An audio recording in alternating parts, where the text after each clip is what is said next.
శ్రీమాత్రే నమః. ముందుగా అందరికీ ఆషాఢ మాస శుభాకాంక్షలు. ఎందుకంటే ఆషాఢంలో ఇది మొదటి వీడియో కాబట్టి అందరు కూడా మీ ఇంట్లో వాళ్ళు అందరు కూడా సంతోషంగా మీ ఏరియాలో ఉన్న అమ్మవార్లకు కానీ లేకపోతే ఎక్కడైనా సరే ఏ అమ్మవారికైతే బోనాలు చేస్తున్నారో అమ్మవారి ఒక అనుగ్రహం మీకు ఎప్పుడు ఉండాలని నేను కూడా కోరుకుంటున్నాను. అంటే మనం ఏదైనా సరే మనం మంచి కోసం చేస్తే ఆ తల్లి ఎప్పుడు కూడా మనకు చెడు కాదనమాట. అంటే మనకు తెలియక కొన్ని చేస్తూ ఉంటాం కాబట్టి వాటి నుంచి మనకి ఇబ్బంది వస్తుంది. అందులోనే ఇప్పుడు ఏమవుతుంది అంటే ఇప్పుడు చాలామంది కూడా సోషల్ మీడియాలో విచిత్రాలు చెప్తూ ఉంటారు. వాళ్ళకి ఏదో మంచి జరిగిందో చెడు జరిగిందో మనకు తెలియదు, కానీ వాళ్ళు మేము ఇలా చేసినాము అని చెప్పగానే మనం ఆ విధంగా చేస్తాము. మన మీద మనకు నమ్మకం లేకుండా పోతుంది. ఫస్ట్ నేను చెప్పేది ఏంటిది అంటే ఫస్ట్ మీ మీద మీకు నమ్మకంతో మీకు అది చెడు అయినా పర్లేదు, మీకు తెలియక చేస్తున్నారు కాబట్టి ఆ తల్లి మీకు సంతోషిస్తుంది. అంతేగాని నువ్వు ఎవడో ఏదో చేస్తున్నారు అని వాళ్ళని బట్టి ఇప్పుడు నేను కూడా కొన్ని చెప్తూ ఉంటాం. నేను చెప్పినట్లు చేయాలని రూల్ ఏం లేదు కదా. మీకంటూ ఒక పద్ధతి ఉంటుంది, మీ ఇంటి ఆచారం ఉంటుంది, మీ ఇంట్లో అంటే మీ పూర్వీకుల నుంచి ఒక సాంప్రదాయం అనేది ఉంటుంది. ఆ సాంప్రదాయాన్ని అలాగనే కొనసాగించుకోవాలి. మనం ఏం చేస్తాము అంటే ఎవరో ఏదో చెప్తున్నారు, ఇగో నేను కూడా ఏదో చెప్తూ ఉంటాను, నేను కూడా అందరికీ చెప్పలేను కదా. మీకంటూ ఒక పద్ధతి అనేది ఉంటుంది మీ ఇంటి తన ఆ విధంగా. అందుకే నేను చాలా వీడియోలో కూడా చెప్తూ ఉంటా, ఫస్ట్ మన ఇంటి సంప్రదాయమే మనకు ముఖ్యము. మన పూర్వీకులు కానీ మన పెద్దలు కానీ ఏ విధంగా చేసిండ్రో మనం ఆ విధంగానే చేయాలి. మనం ఎవరో ఏదో చెప్తున్నారు కానీ ఇష్టం వచ్చినట్టు చేసుకుంటూ పోతున్నాం కాబట్టి మనకి ఇబ్బందులు పాలవుతున్నాము. మన పెద్దలు వాళ్ళు ఏదో మంచిగా చేసిండ్రు, వాళ్ళు ఎంతో సంతోషంగా బతికిండ్రు. మనం ఇవాళ ఎన్నో పూజలు చేస్తున్నాం. ఉదయం లేవంగానే ఫోన్ ముందర పెట్టుకుంటే ఒక్కొక్కరు ఒక్కొక్క పూజా విధానం చెప్తారు. ఈ మధ్య కొత్త పీఠాలు కూడా స్టార్ట్ అయినాయి కదా. నిజంగా మనకు వర్షాలు పడకపోవడానికి ఇవే కారణం. నాకు కూడా డౌట్ వస్తుంది, వర్షాలు ఎందుకు పడట్లేదు అంటే ఇప్పుడు వర్షాకాలంలో వర్షాలు పడవు, ఎప్పుడో వచ్చే పంటలు దగ్గరకు వచ్చేటాళ్ళకి ఏం చేస్తుంది, అప్పుడు తుఫాన్లో ఏవో వస్తే ఉన్నాయి పోతాయి. ఎందుకు పోతాయి అంటే మనం పద్ధతులు తప్పుతున్నాము. మన నియమాలు అవన్నీ పక్కన పెట్టేసి ఎవరు పడితే వాళ్ళు. ఇప్పుడు చూడండి కొత్త పీఠాలు పెద్ద స్వాములు వస్తున్నారు కదా, వాళ్ళు ఇష్టం వచ్చిన పూజలు చెప్తున్నారు. అసలు అవి మన సంప్రదాయంలోనే ఉండవు, అయినా పూజలు చెప్తారు. మనం ఆ పూజలు చేసుకుంటాం. ఎవరికి ఒకరికి ఇప్పుడు 100లా ఒకరికి ఇద్దరికి మాత్రం మంచి జరుగుతుందో జరగదో, కానీ అందరికీ ఏం జరగదు కదా.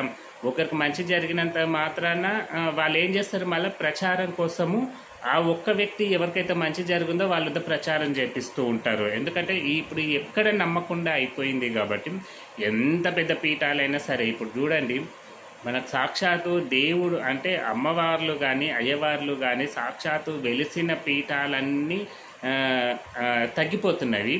ఈ కొత్త గురువులు కానీ పీఠాలు పెట్టుకుంటుగా అవి వైభవంగా పొంగుతున్నాయి.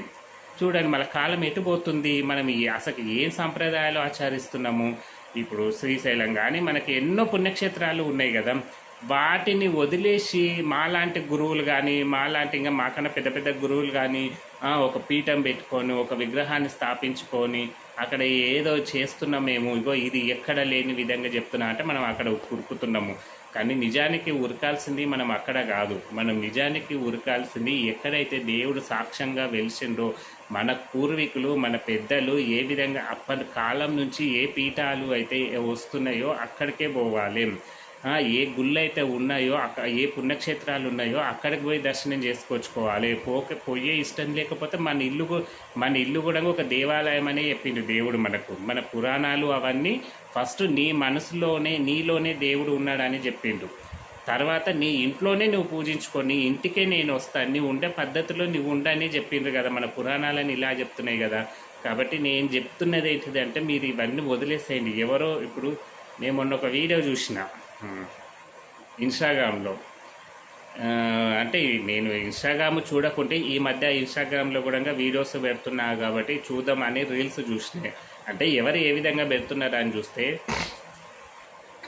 కాళీమాత, అసలు నిజానికి చెప్పాలంటే కాళీమాత వచ్చేవాళ్ళు వాళ్ళ ఇండ్లల్లో పెట్టుకోరు, వాళ్ళకంటూ ఒక ప్రత్యేకమైన ఉంటుంది. కాళీమాత వచ్చే వాళ్ళకు కొంచెం సంసారంలో ఇబ్బందులు కూడా ఉంటాయి.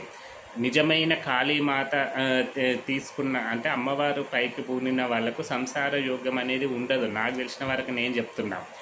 ఇంకా దీనికి ఆర్గ్యుమెంట్స్ ఏం చేసుకుంటారో నాకు తెలియదు, కానీ కాళీమాత వచ్చే వాళ్ళకు సంసార నిబంధనలు ఉండవు. ఇంట్లో కాళీమాత ఫోటో పెద్దది పెట్టుకొని ఆమె మళ్ళీ నైవేద్యాలు, ఇంకొక విషయం కూడా చెప్తాయి ఇక్కడ, ఎప్పుడే కానీ అమ్మవారికి పెట్టిన నైవేద్యాలు 10 మందికి చూపించకూడదు. నిజం చెప్పాలంటే మనం తినే తిండి కూడా ఇతరులు చూడకుండానే తినాలి. మన ఇంట్లో వాళ్ళు తప్ప బయటి వాళ్ళు మనం తినే తిండిని చూడకూడదు ఎవరు. ఇవాళ చూడండి ఎట్లుంది, పూర్వం అట్లే తినేవాళ్ళు.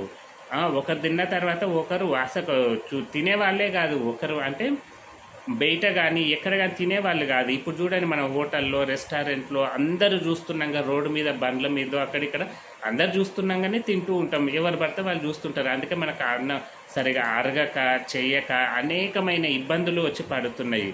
అంటే అంటే లాస్ట్కు అమ్మవారికి పెట్టే నైవేద్యాలు కూడా సోషల్ మీడియాలో పెట్టి చూపిస్తున్నారు. అంటే ఇంత ఇది నాకైతే ఇది అసలు నచ్చదు. అసలు నైవేద్యాలు ఇవన్నీ పెట్టకూడదు. అంటే పెట్టాలి, అది మన సంతోషం కోసం అమ్మవారికి పెడుతున్నాము. అంతేగాని నువ్వు సోషల్ మీడియాలో పెట్టి నేను 10 మందికి చూపిస్తా అంటే దాని ఫలితం అప్పుడే వచ్చింది ఇంకా అంతే. అందుకే నేను ఎన్నోసార్లు చెప్తాను, మనము చూపించేది నైవేద్యం. సరే నువ్వు అమ్మవారి విగ్రహం పెట్టుకున్నావా, ఫోటో పెట్టుకున్నావా చూపించు, అందరూ ఫోటో దర్శనం చేసుకుంటారు.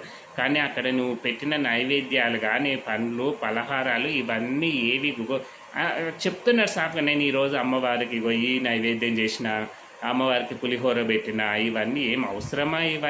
ఇవన్నీ పిచ్చి శాస్త్రాలు అంటారు. అసలు మనం తినేటప్పుడే ఎవరు చూడకుండా తినాలి. అలాంటిది అమ్మవారికి నైవేద్యాలు పెట్టడము ఇవన్నీ గుడిలో కూడా నైవేద్యం పెట్టేటప్పుడు కటనేసి అయ్యగారు ఒక్కరే అమ్మవారికి నివేదన చేస్తారు తెలుసా. అందరికి చూపరు కదా, ఎంత పెద్ద జనాలున్నా ఆపేస్తారు. టైంకి రాగానే ఆపేసి నివేదన చేస్తారు. మనం కూడా ఇంట్లో అలాగనే చేసుకోవాలి. మనం తినే తిండి కూడా సరే ఇంకా హోటళ్ళల్లో అంటే తప్పదు. కొన్ని ఎంత పద్ధతులు పాటించినా బయటికి వెళ్ళినప్పుడు కొన్ని నియమాలు మనం పాటించాలంటే కుదరదు, అవి వదిలేసుకుందాము. కానీ ఇంట్లో అమ్మవారికి నైవేద్యాలు పెట్టడం కూడా 10 మందికి చూపిస్తున్నావు అంటే మనకి ఇంకా ఏం భక్తి ఉన్నట్టు నాకు కూడా అర్థం కాలేదు. అది భక్తి కాదు. 10 మందితోటి నేను గొప్ప అని చెప్పుకోవడానికి పనిస్తాయి, కానీ నిజానికి అది భక్తి అనేదే కాదు నన్ను అడిగితే మాత్రం. కాబట్టి మీరు కూడా ఎవ్వరు ఇలాంటి పనులు పిచ్చి పనులు మాత్రం చేయకండి. అసలు చూపించండి. నిజానికి చెప్పాలి అంటే చూపించండి. మన ఇంట్లో ఉన్న విగ్రహాలు కానీ ఏవన్నా సరే నైవేద్యాలు కానీ ఏవన్నీ ఉంటే 10 మందికి చూపించకూడదు. సరే ఫోటోలు పెట్టుకుంటావా, చూపించు, అది తప్పులేదు. ఇంకో మా ఇంట్లో అమ్మవారు ఈ విధంగా ఉంది అంటే వాళ్ళు చూసే వాళ్ళు కూడా దండం పెట్టుకుంటారు, ఓహో మంచిగా ఉంది కదా అని. మంచిగా మళ్ళీ అమ్మవార్లకు ఏం చేస్తారు, నిండుగా యాపాకులు వేయడము, పూలు వేయడము, పెద్ద పెద్ద చీరలు కట్టడము. అసలు ఆ ముఖం గింతే కనిపిస్తుంది. ఆ ముఖం ఏడ ఉందో కూడా చూసుకోవాలి. అంటే అమ్మవారికి అంత నిండుగా పెద్ద పెద్ద దండలు వేయడము. అసలు అమ్మవారిని చూసినాము అంటే ముఖం మన కళ్ళతోటి కొట్టేసేయాలేమో. అసలు అంత అలంకరణలో ముఖం ఏడ ఉందా అని ఇట్లా తొంగి చూడాలి. అలాంటి చేస్తూ ఉంటుంది. సరే ఏది ఏమైతేనేమి కానీ అమ్మవారి యొక్క బోనాలు ఎవరైతే చేస్తున్నారో వాళ్ళకి అందరికీ కూడా అమ్మవారు సంతోషంగా మీ బోనాలను స్వీకరించి మీ ఇంట్లో ఎలాంటి ఆపదలు కానీ కష్టాలు కానీ ఏవి రాకుండా నేను అమ్మవారి దయ నుంచి అందరికీ మంచి జరగాలని కోరుకుంటున్నాను. అయితే ఈ చాలామంది కూడా కొన్ని కామెంట్స్ అనేవి పెడుతూ ఉన్నారు కదా, అమ్మవారికి ఇంట్లో బోనం పెట్టాలా. నేను ఆల్రెడీ ఇది చెప్పేసినాం. ఎందుకంటే కొంతమంది ఇంట్లో అమ్మవారిని నిలుపుకుంటారు కదా, నిలుపుకున్న వాళ్ళు బోనం పెట్టాలా అంటే ఆల్రెడీ ఒక వీడియోలో చెప్పిన, అప్పుడు చూడని వాళ్ళకు కూడా మళ్ళీ ఒకసారి చెప్తా. ఇంట్లో ఉన్న అమ్మవార్లకు బోనాలు పెట్టారు. మనము బోనము ఇంట్లో ఉన్న అమ్మవార్లకు ఇంట్లో వండి పెట్టేదాన్ని నైవేద్యము అంటారు. అది మనం ఎట్లనన్నా పెట్టుకోవచ్చు. బోనము అనేది బయటికి వెళ్ళాలి. అంటే బయటికి వెళ్ళి మనకు బొడ్రాయి ఉంటుంది, బొడ్రాయి చుట్టూ తిరిగి అమ్మవారికి సమర్పించేదాన్ని బోనము అంటారు. సరే మేము కూడా మా ఇంట్లో పెట్టుకుంటాము అంటే ఇంటి బయట వండుకోండి. ఇంటి బయట వండి ఇంటి బయట నుంచే మీరు బొడ్రాయి ఉంటుంది కదా, బొడ్రాయి దగ్గరికి పోయి అక్కడ బోనం తిప్పేసుకొని వచ్చి మీ ఇంట్లో అమ్మవారికి సమర్పించాలి. అంతేగాని ఇంట్లోనే వండి ఇంట్లో పెట్టేదాన్ని దాన్ని బోనము అంటారు, దాన్ని నైవేద్యము అంటారు. బోనం అంటే కూడా నైవేద్యమే అని మీకు డౌట్ రావచ్చు, కానీ బోనానికి నైవేద్యానికి తేడా ఉంటుంది. బోనం అనేది మనం కొత్త కుండ తెచ్చి వండేదాన్ని బోనం. ఆ బోనానికి అలంకరణ చేసి బొట్లు, పసుపు కుంకుమతోటి బొట్లు పెట్టి యాపాకులు వేసి అదొక బోనము అంటారు దీన్ని. కాబట్టి అయితే నేను మళ్ళీ కూడా చెప్తున్నా, బోనము అనేది డప్పుల సౌండ్ తోటే తీసుకెళ్ళాలి. నా ఇష్టం వచ్చినట్టు నేను గుండబోతా అంటే దాన్ని బోనం అన్నారు. కాబట్టి డప్పు సౌండ్ తోటే మీరు బోనం సమర్పిస్తేనే అమ్మవారు స్వీకరిస్తుంది. చాలామంది ఇష్టం వచ్చినట్లు ఎత్తుకొని పోతూ ఉంటారు. అది మామూలుగా నైవేద్యం పెట్టినట్లు అవుతుంది. మీరు కొత్త కుండతో చేసినా అది మామూలుగా మీరు డప్పు సౌండ్లతోటే అమ్మవారికి బోనం తీసుకెళ్తేనే అమ్మవారికి డప్పులు అనేటివి ఏంటివి అమ్మవారిని ప్రేరేపించడానికి. ఇప్పుడు అమ్మవారు రావాలంటే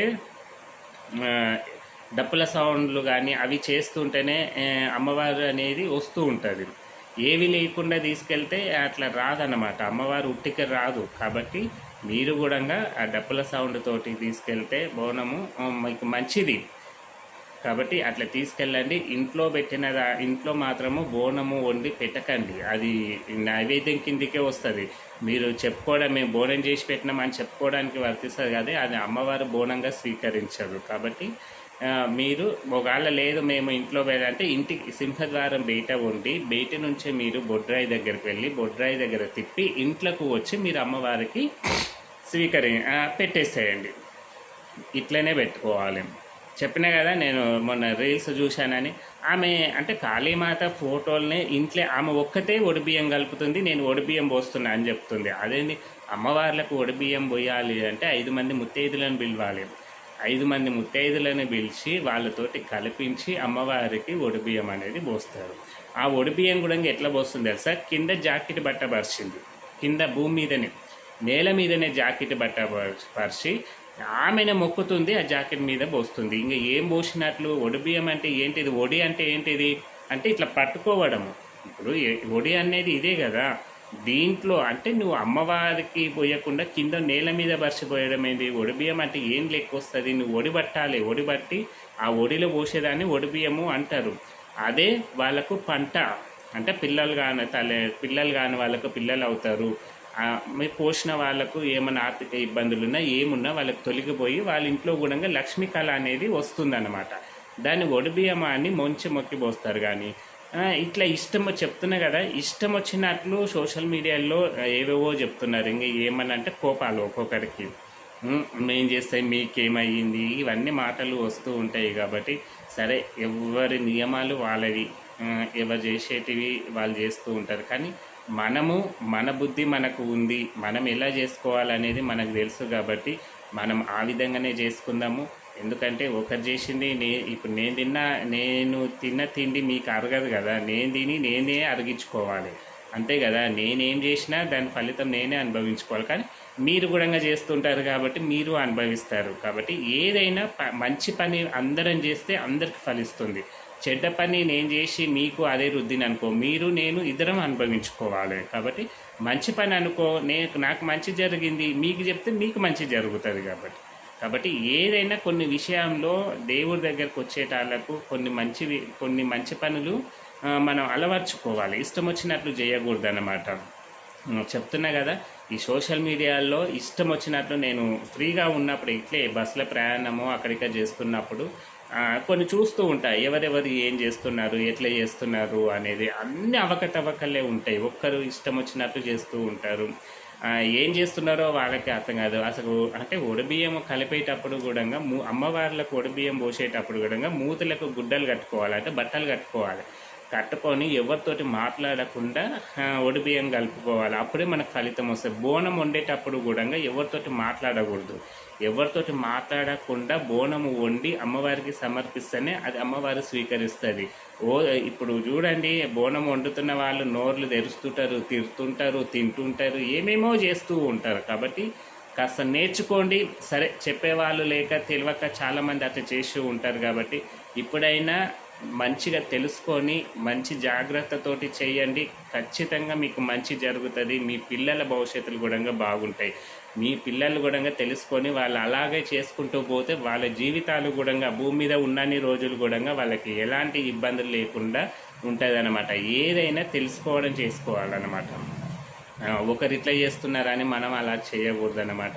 ఇంకొక విషయం ఏంటిదంటే ఇది నాకు మూడోసారి, అంటే ముగ్గురు నుంచి జరిగిన నా అనుభవం కూడా చెప్తాను. ఎందుకంటే మనుషులు అందరూ ఒకేలాగా ఉండరు. చాలామంది కూడా మీ వీడియోలు రెగ్యులర్ చూస్తూ ఉంటాము అంటారు. చూసిన వాళ్ళే నన్ను అవమానంగా కూడా నన్ను వాళ్ళు అనుకుంటున్నారు. ఎందుకంటే ఒకరు చేసిండ్రు అంటే నేను వదిలేస్తా. ఇది నాకు ఇద్దరు ముగ్గురితోటి కూడా ఇలాగనే జరుగుతుంది. అంటే మళ్ళీ వాళ్ళు మళ్ళీ కొత్త వాళ్ళు ఏదో ఒక వీడియో చూసి వదిలేసిన వాళ్ళు కాదు. వాళ్ళు రెగ్యులర్గా చూస్తుంటారు. 2-3 సార్లు నాకు ఫోన్లు చేసి వాళ్ళకు ఉన్న ప్రాబ్లమ్స్ ఏదో కూడా మాట్లాడిన వాళ్ళే. వాళ్ళు కొత్త వాళ్ళు అయితే నేను అంత ఇది ఫీల్ కాను. 2-3 సార్లు ఫోన్లు చేయడము, వీడియోలు చూడడము, ఇట్లా మాట్లాడుతున్న వాళ్ళు కూడా రీసెంట్గా నాకు ఇది వీళ్ళనే కాదు, ఇద్దరు ముగ్గురు ఇలాగనే చేసిండ్రు. సేమ్ వీళ్ళలాగానే చేసుకుంటూ వచ్చిండ్రు. ఈ అనుమానాలు ఎందుకంటే మీకు నా మీద ఏమైనా అనుమానము ఉంటే మీరు ఆ విషయాలు మాట్లాడకండి. ఎందుకంటే నేను మొన్న ఆషాఢంలో చెప్పిన కదా, ఆషాఢ మాసంలో నేను అమావాస్య వరకు ఎవరికైనా సరే తాయితలు కానీ ఏమైనా కావాలి అంటే నేను తక్కువ రేటుకు సరే నేను చేయించిన రేటుగా మీకు ఇచ్చేస్తా, నేను అనేది తీసుకోను అని చెప్పిన కదా. అప్పుడు ఒకరు ఫోన్ చేసిండ్రు, ఏవో ఇన్ని యంత్రాలు కావాలి అంటే ఇంత అమౌంట్ అవుతుంది అని చెప్పిన వాళ్ళు వదిలేసిండ్రు. నేను కూడా ఎందుకంటే తిరిగి నేను ఫోన్ చేస్తే మళ్ళీ మీకు ఒక డౌటు, ఈయన కావాలని చేస్తున్నాడేమో, ఈయనకు లాభం వస్తుందేమో. అందుకే మళ్ళీ ఒకవేళ నేనే ఫోన్ చేసి మీకు బలవంతంగా చెప్పిన అనుకో మీకు డౌట్, అది ఒకవేళ మీకు పంపించినాక మంచిగా కాకపోతే అప్పుడు మీరే నన్ను తిట్టుకుంటారు.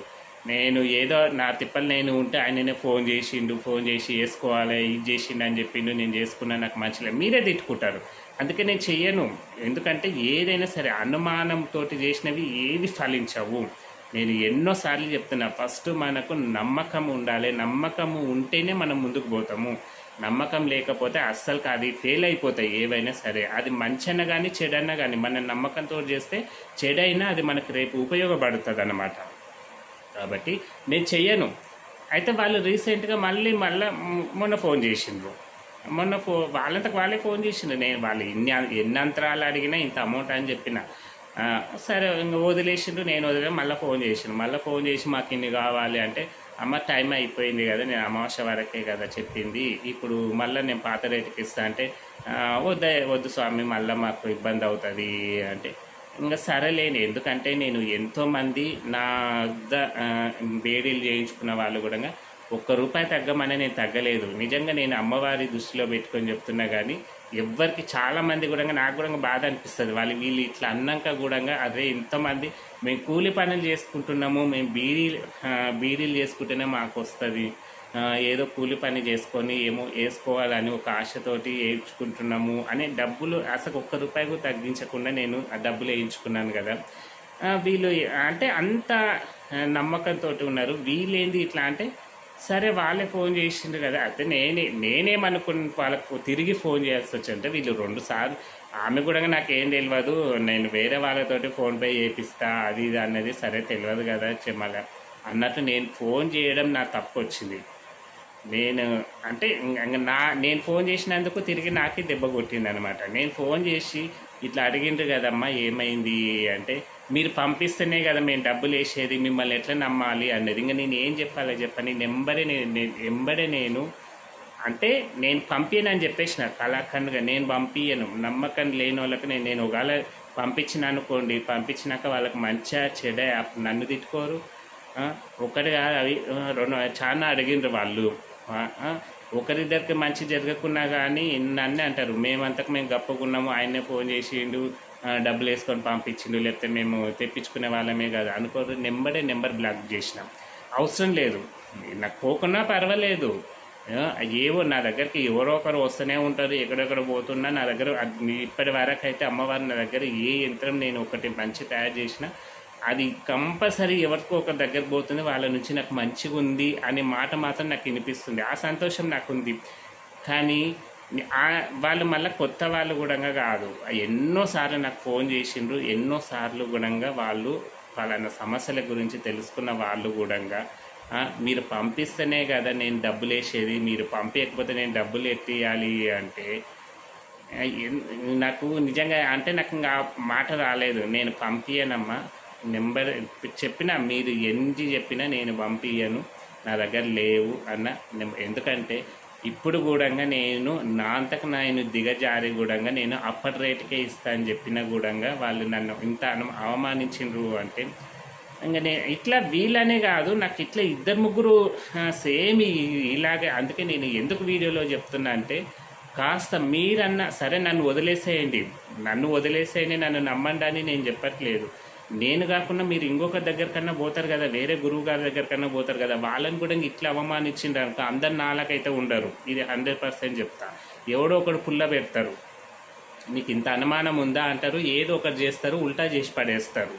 కాబట్టి మీ మంచి కోసమే నేను చెప్తున్నాను కానీ ఏదో నాకు జరిగిందని నేను చెప్పట్లేదు. మీరు కూడా జాగ్రత్త పడతారు. ఎవరితో అంటే ఎవరిని ఎంత మాట్లాడాలి, ఎవరితోటి ఏం మాట్లాడాలి నేర్చుకోండి మీరు కూడా. ఎందుకంటే అందరు గురువులు నాలాగా ఉంటారని నేను చెప్పను. ఎవరో ఒకరు చెడు గుణంగా ఉంటారు.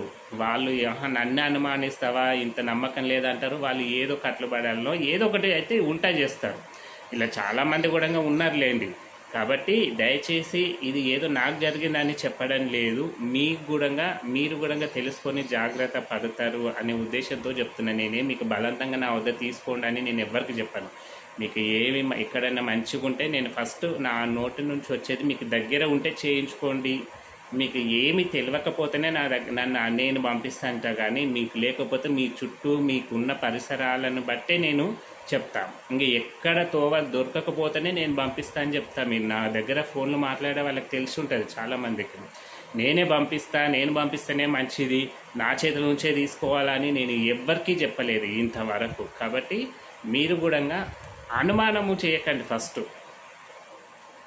అంటే నాకు దగ్గర 20-30 వేలు వేసిన వాళ్ళు కూడా ఉన్నారు. వాళ్ళు అసలు 20-30 వేలు వేసిన వాళ్ళు కూడా నన్ను అంత అనుమానించలేదు. కేవలము 2000 రూపాయల కోసమే వీళ్ళు నన్ను అంత అంటే అనుమానించిండ్రు. కాబట్టి సరే కొత్త వాళ్ళు అయితే నాకు అంత బాధ లేకుంటుండే. ఎన్నోసార్లు ఫోన్లు చేసి ఏదో చెప్పించుకొని కూడా ఇంత అనుమానించింది అనేది ఒక చిన్న నెగిటివ్ అంతే నాకు. అంతేగాని లేకపోతే నేను అంత ఇది కాకుండా ఉండేవాడిని. కాబట్టి చెప్తున్నా కదా, 20-30 వేలు వేసిన వాళ్ళు కూడా నన్ను ఇంత కూడా అనుమానం లేకుండా డైరెక్ట్ నెంబర్ పెట్టంగానే వాళ్ళు ఫోన్పే కొట్టేసిండ్రు.